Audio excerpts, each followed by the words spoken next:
Hello, everyone, and welcome back to part 20 of 21. We're down to the final two. We're down to the final two candidates that most people believed the race would come down to eventually. I am, of course, speaking of the 2020 Democratic presidential primary contest and what I wrote 1 year ago before the first Democratic presidential primary debate about the candidates who appeared in that debate. Today, we will profile Senator Bernie Sanders, who entered the race on February 9, 2019, and formally ended his campaign on April 8, 2020. This is what I wrote 1 year ago about Senator Sanders. Sanders, the 2016 runner-up to Hillary Clinton, with a much better showing than anyone expected. The Vermont senator is not changing any of the positions he has held for over 30 years in public service. He is the same as he was in the early 90s. He is the longest serving independent in congressional history. Sanders identifies as a Democratic socialist. While that might not carry the same weight it once did, Sanders will face much more scrutiny in 2020. While the vast majority of his voters believed in his message, a sizable contingent of his voters voted for him as a form of protest of what they perceived as the foregone coronation of Hillary Clinton. In 2020, with a wide open field, his extreme views will be examined more thoroughly. It is also worth noting that the Clinton campaign did not do a thorough job vetting Sanders, and if they did not use the most damning information. I doubt Joe Biden or other frontrunners who rightfully feel threatened by him will make the same mistake. Team Hillary and the candidate herself especially still harbor a lot of bad blood towards Sanders. If Sanders starts performing well in primaries, I expect Hillary will come out of hibernation and endorse his chief rival at the time. Sanders will go after Biden with gusto and make the argument that his progressive version of the Democratic Party is the best to take on Trump. His argument will be that they have tried the safe nominee in 2016, and look what happened. They lost the election to Donald Trump. He will argue with some credible evidence that he would not have lost that election. Bottom line, Sanders caught lightning in a bottle in 2016 debates against Clinton, but those were largely one-on-one encounters. It will be fascinating to see if he can replicate those same performance with a crowded stage. Sanders will also, not being a Democrat, will become a major point of contention in this debate. I expect Sanders' positive comments about Castro to come up, as Cuban American voters, who are a large important voting bloc in South Florida, and his unwillingness to call Nicolas Maduro, the president of Venezuela, a dictator. The Venezuelan population in Florida is growing, and many have escaped during the regimes of Maduro and his predecessor, Hugo Chavez, who Sanders has had positive words for. I doubt that will play well with those voters. His response to those questions will be the highlights of both nights. His team has to know those questions are coming, as Jose Diaz-Balart, one of the moderators, is the son of Cuban immigrants. And I just want to note that Sanders' positive comments about Castro that he had made prior did not come up in this debate. The Biden campaign and other campaigns waited much longer to bring these comments out and make light of them. And that really proved to be a strategic strong point of theirs. If they had touted them out in this debate, they may not have landed with as such vigor as they did, and were as damaging to Sanders as they could have been. He really, I think if you'd have brought them up in this debate, he may have been even able to ride it out.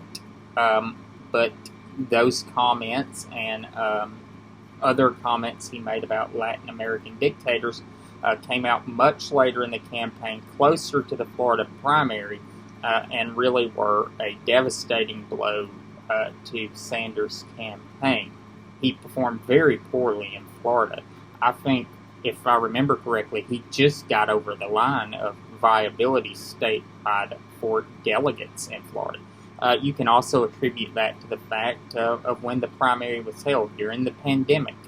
Um, this race between Sanders and Biden, some people contend that the pandemic upended it. While that is partially true, you also have to look at what else was happening. Um, Shortly before Super Tuesday, you had Pete Buttigieg and Amy Klobuchar drop out, who were two chief rivals of Biden for the centrist wing of the party, and they endorsed Biden. Beto O'Rourke also endorsed Joe Biden. And Joe Biden had a wonderful showing on Super Tuesday. Much better than anyone expected. And he then went into Mississippi, Michigan, and Missouri and had strong showings there. He won Michigan, a state that Sanders won in 2016, and had a absolutely outstanding performance in Mississippi. Sanders' weaknesses with African American voters that he had in 2020 resurfaced. He was not able to capture the votes of African American Democrats, and that is concerning.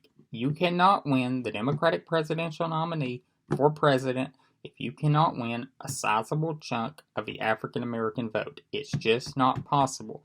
They are too big of a voting bloc in the Democratic Party and too important to Democratic Party success for you to ignore them and poll and do favorably with those voters. It is a death sentence. And he was just not able to replicate that. It's a strongness that Joe Biden did and has with those voters. Joe Biden is extremely popular with African American voters, and we'll cover that in the my wrap up of the Biden campaign. Also, like I said, I think a lot of Sanders supporters truly believed in his message. I will say a vast majority of them did. But also, I think some sizable chunk of those voters that voted for Sanders in 2016 were a little offended that they believed that the nomination was a foregone event, a coronation of Hillary Clinton, and their vote for him was a little bit of a protest vote. I compared it at the time in private conversations to a vote for Rick Santorum by some Republicans in the 2012 Republican primary. Mitt Romney was pretty much a foregone conclusion for most of the race that he was going to be the nominee, and Santorum became the protest vote. The angry last defiant stand of people that believed that Mitt Romney wasn't conservative enough, or that they just were kind of offended at how the whole process was playing out. And in my opinion, that's what Sanders was in a way to some voters. In 2020, you did not have that same reality. Sanders was a one option out of many. And those voters who may have felt uneasy about the coronation of Hillary Clinton felt less so about a coronation of another candidate, and they could go choose whoever they wanted. So Sanders faced a lot more difficulty in 2020. And I think another thing was people talk about how good of a start he got off to. Bernie Sanders almost won Iowa in 2016. He came really close. He won New Hampshire going away in 2016, and Nevada was a controversial finish.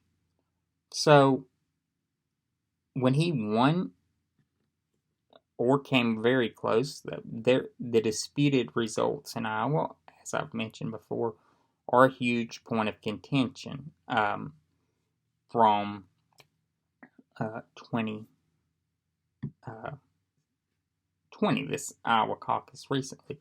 He had a close victory this time in New Hampshire, but it's still a victory, and had a very impressive win in Nevada. And people were like, oh my God, the socialist revolution is coming to America. And I will admit, I was a little concerned about Sanders getting the nomination at that point.